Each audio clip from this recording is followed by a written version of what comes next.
Hai, selamat datang kembali di Osva Headspace dan selamat hari Senin. Jangan pernah membenci hari Senin karena Monday is money day. Semangat buat kalian yang hari Seninnya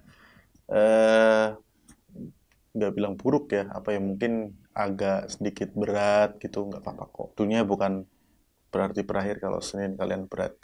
Oke, itu cuma Senin kok, masih ada Selasa, Rabu, Kamis, Jumat.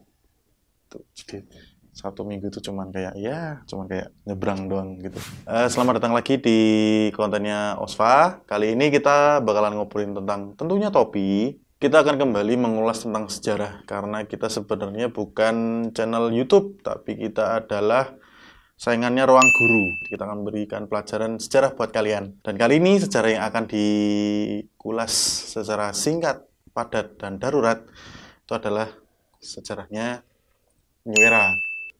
Bukan sepatu yang itu, bukan, tapi adalah topi. Jadi mengingat kita juga banyak banget topi New Era yang ada di Osva dan juga kita juga sering pakai topinya New Era dan menurutku itu topi yang everlasting dan emang dia build quality-nya bagus. Jadi kita mau ngobrolin sedikit tentang sejarahnya sih dan sebenarnya awalnya tuh gimana, terus gimana dia akhirnya bisa sampai MLB, terus jenis-jenisnya itu apa aja, karena ternyata di New Era itu ada jenis-jenisnya teman-teman. Nah, itu akan kita obrolkan, mungkin nggak hari ini yang tentang jenis-jenis ya, tapi mungkin akan jadi besok, tapi kita kali ini akan ngomongin sejarah singkat dari New Era. Nah, aku mau mau ngerimain teman-teman lagi buat yang lagi nyari topi MLB, NBA, whatever, paket head atau apapun, bisa langsung aja ke Osva Headspace yang ada di Taman Kuliner Condong Catu Yogyakarta.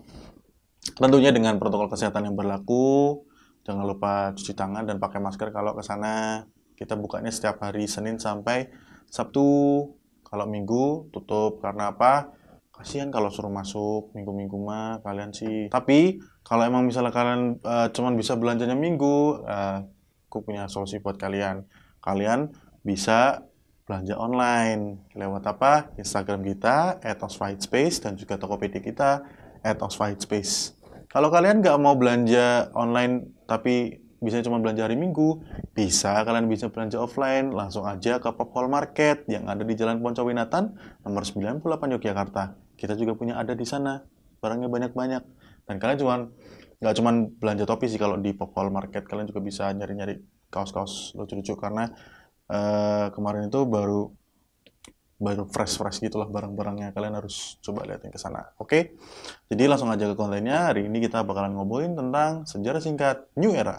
New Era ini sebenarnya itu dibuat bukan sama orang US, teman-teman, tapi dibuat sama imigran Jerman yang bernama Ehrhard Koch. Tulisannya EHR, aku nggak tahu gimana. Tapi yang jelas kayaknya namanya Ehrhard Koch.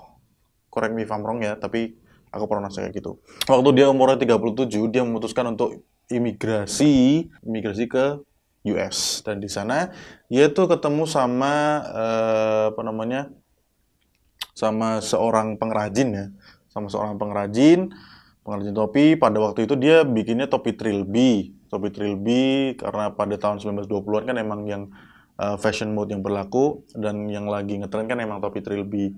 Nah, akhirnya dia memutuskan kayaknya ya udah deh bikin topi trilby dulu. Topi trilby setahun bisa sampai 60 ribuan gitulah. Nah, akhirnya dia bisa membuka kantor sendiri dari itu teman-teman jadi kantornya pertama ini atau pabriknya sih nggak tahu sih, pabrik atau kantor, pabrik pertamanya itu ada di Jalan Genesee atau Genesee Street, Buffalo, New York tahun 1932.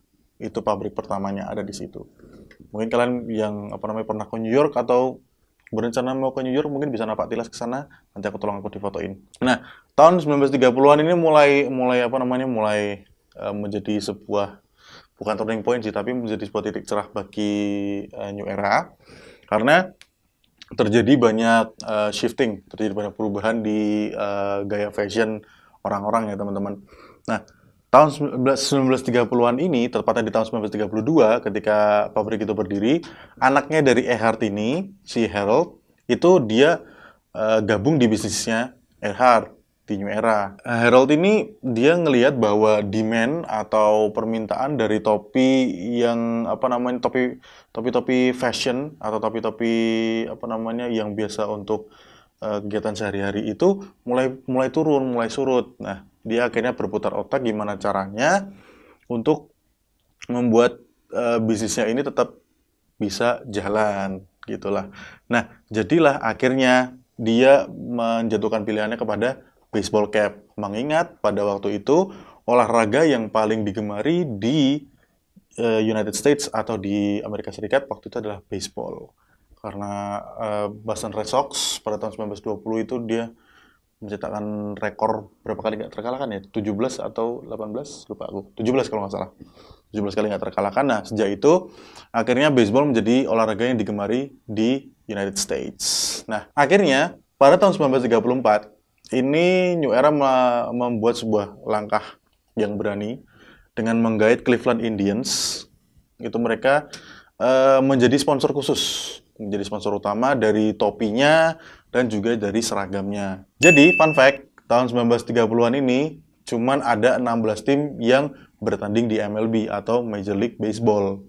Jadi, ini sangat-sangat kompetitif dan ya nggak heran lah dia menjadi olahraga yang disukain sama masyarakat setempat United States. Memasuki tahun 1940-an,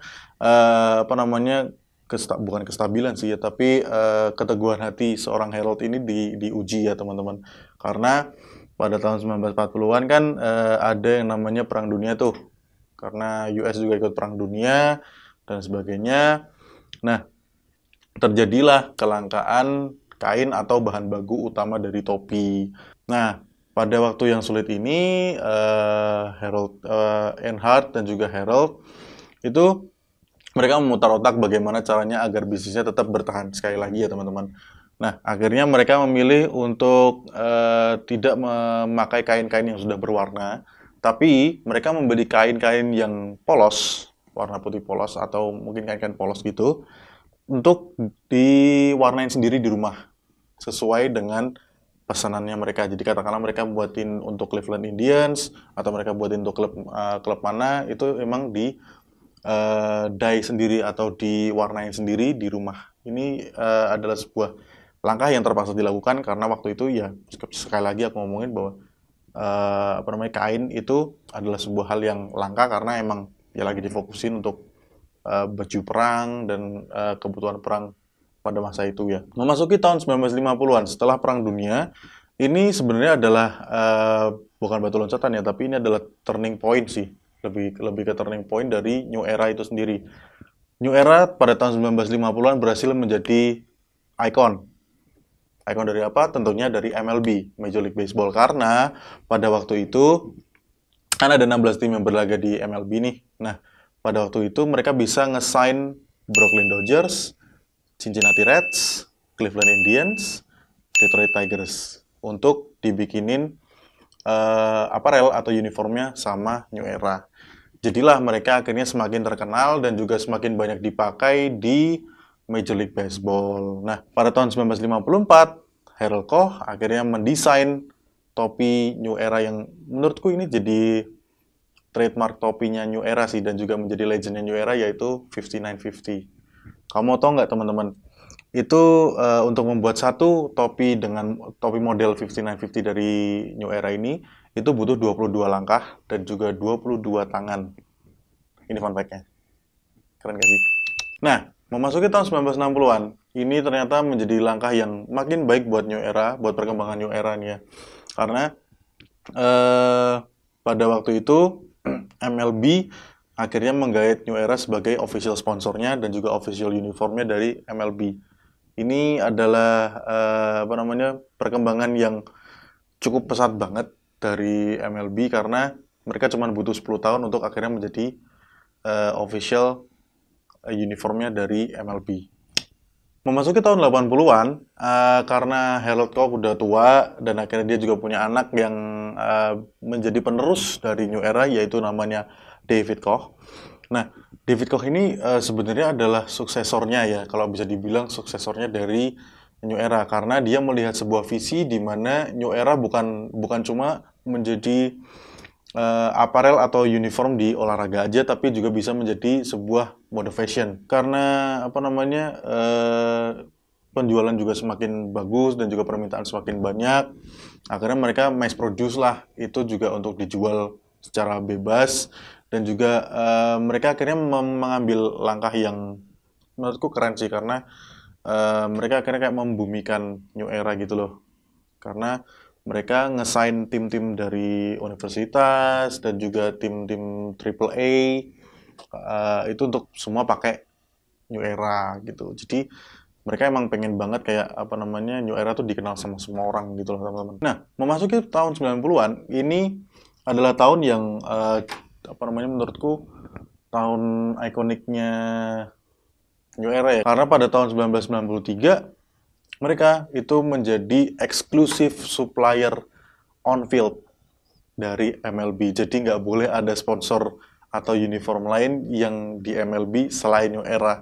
Itu tahun 1993. Dan 1996 itu mereka menciptakan kolaborasi topi dengan direktur film dan juga pemain film dan juga pemain iklan Spike Lee.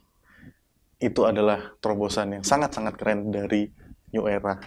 Nah, pada tahun 1987 nih teman-teman, ini ada fun fact ya. Pada tahun 1987 mulailah dikenalkan logo yang baru, yaitu logo yang sampai sekarang yang logo bendera itu dari New Era itu dimunculkannya pertama pada tahun 1987. Memasuki milenium yang baru, akhirnya New Era memutuskan untuk mengekspansi apa namanya penjualan. Mereka akhirnya mulai ekspor ke Asia, Europe, dan akhirnya mulai dikenal banyak orang ya.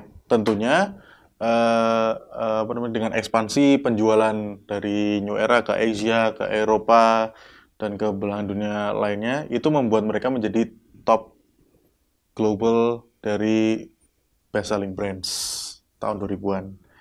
Itu keren banget dah. Tahun 2008 akhirnya mereka memutuskan untuk kembali ke tempat asalnya, yaitu di Buffalo Street, dan akhirnya mereka juga membuat pabrik di situ. Sayangnya setelah apa namanya sebelum menikmati kantor yang baru, David C. Koch itu meninggal ya karena kanker pada tahun 2002. Nah, akhirnya apa namanya? Tapi sebelum David Koch bisa menikmati kantor barunya yang ada di Buffalo Street, New York, tahun 2002 dia meninggal karena kanker di UPMC Therapy Center yang ada di Pittsburgh. Nah, sekarang rumah sakit itu dibuat untuk apa namanya perawatan medis dan juga apa namanya tempat perawatan untuk pasien-pasien kanker gitu sih teman-teman. Dan itu kayaknya di full funding sama New Era kayaknya. Coba di cross check deh. Nah, akhirnya pada tahun 2010-an ini karena apa namanya topi ini sudah semakin dikenal sama banyak orang dan juga karena inovasi dan juga apa namanya bahan yang bagus dan juga pembuatan yang bagus, akhirnya mereka kedapatan kontrak lagi nih kali ini sama NFL. Jadi tahun 2016 New Era berhasil menjadi official sideline caps dari NFL. Jadi kalau kalian lihat wasit atau apa namanya lineman yang ada di kanan kiri itu semuanya pakai New Era. Jadi congrats banget buat New Era. Ini apa namanya menurutku adalah sebuah perusahaan yang apa namanya keren sih cara bisnisnya, dan aku suka banget dengan cara bisnisnya juga dan juga inovasinya ya teman-teman. Jadi kalau kalian apa namanya mau bedah lebih dalam tentang New Era, silakan kalian bisa langsung cari-cari banyak banget referensinya di Google atau di YouTube tentang New Era, dan kita cuman ngasih kayak seiris doang dari historinya aja. Jadi karena kita nggak cuma ngasih short brief history, jadi kalau emang ada apa namanya fakta yang belum kita bahas, bisa banget teman-teman tambahin di kolom komentar. Jadi itu aja teman-teman, kayaknya dari apa namanya sejarah singkat New Era, sebuah brand topi yang sudah ada sejak 1920-an dan sampai sekarang pun masih aktif, masih apa namanya masih banyak beredar dan juga ya mulai naik lagi sih kayaknya New Era ini. Itu aja. Aku mau ingetin sekali lagi teman-teman, kalau mau nyari topi bisa langsung ke Oswald Space yang ada di Taman Kuliner Condong Catur Jakarta, Atau bisa ke Instagram kita @osvahitspace, atau bisa ke Tokopedia kita @osvahitspace, atau bisa langsung ke Pop Hall Market yang ada di Jalan Poncowinatan nomor 98 Yogyakarta. Itu aja. Aku Nuge, signing off. Dadah.